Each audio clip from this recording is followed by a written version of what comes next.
siang Ibu, perkenalkan nama saya Dr. Fatma.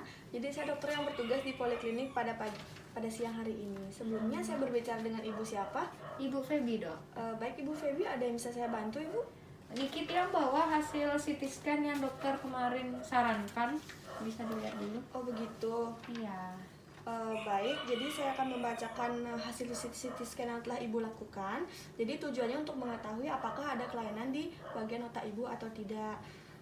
Apakah Ibu bersedia? Iya, dokter, silakan. Oh, baik. Jika Ibu bersedia, Ibu bisa ikut saya. Saya akan membacakan CT scan-nya. Sekarang kita lihat sama-sama hasil pembacaan dari CT scan yang telah Ibu lakukan untuk mengetahui keluhan yang Ibu rasakan. Iya, silakan, dokter. Baik Ibu, jadi sekarang kita akan membaca bersama-sama mengenai hasil CT scan yang telah Ibu lakukan. Pertama kita lihat dulu identitasnya.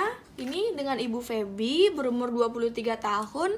Jadi CT scan ini diambil pada tanggal 17 Agustus 2020 di Rumah Sakit Sanglah Ibu nggih. Iya.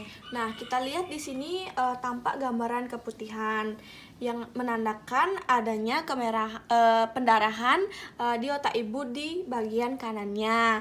Nah, lalu di sini lekukan-lekukan yang ada di otak Ibu ini tidak terlihat. Kalau di bahasa medisnya itu disebut sulcus dan gyrus. Nah, normalnya itu terlihat Ibu lekukannya di sini, tapi ini di sini tidak terlihat.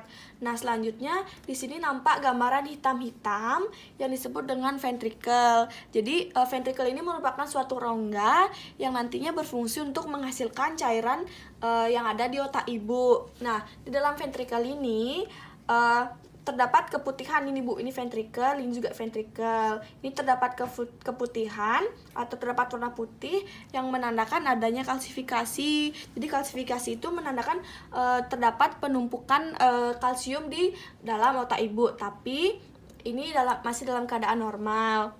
Nah, untuk selanjutnya untuk batang otak dan otak kecil Ibu tidak terlihat karena CT scan ini diambil dari bagian atas atau bahasa medisnya diambil dari regio aksial. Nah, selanjutnya kita lihat di sini Bu, di sini tulang tengkoraknya Ibu, di sini tidak terdapat kelainan, tidak terdapat patah, nampak Ibu masih dalam batas normal. Lalu kita lihat jaringan lunak atau jaringan soft tissue yang ada di luar tengkorak Ibu. Ini masih terlihat normal, tidak ada massa atau benjolan. Mungkin sekian yang dapat saya sampaikan.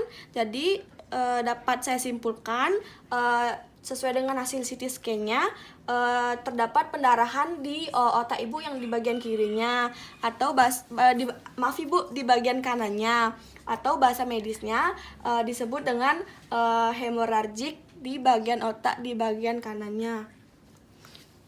Baik Ibu, apakah Ibu sudah mengerti? Iya, dokter. Ya, saya ngerti, dokter. Apakah ada yang ditanyakan Ibu?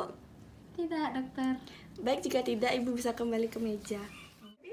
Jadi sesuai hasil yang telah kita lakukan, pembacaan yang telah kita lakukan tadi, ditemukan kesimpulannya bahwa di otak Ibu di sebelah kanannya terdapat suatu pendarahan.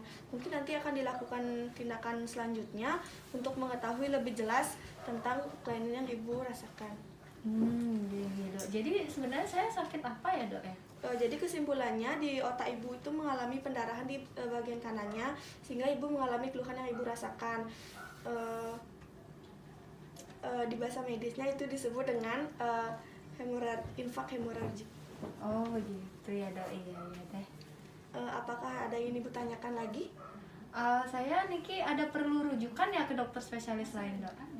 Perlu Ibu untuk mengetahui lebih lanjut tentang diagnosis pastinya agar Ibu bisa segera mengobati keluhan yang Ibu rasakan. Oh begitu nih, Dok. Iya. Bagaimana Ibu?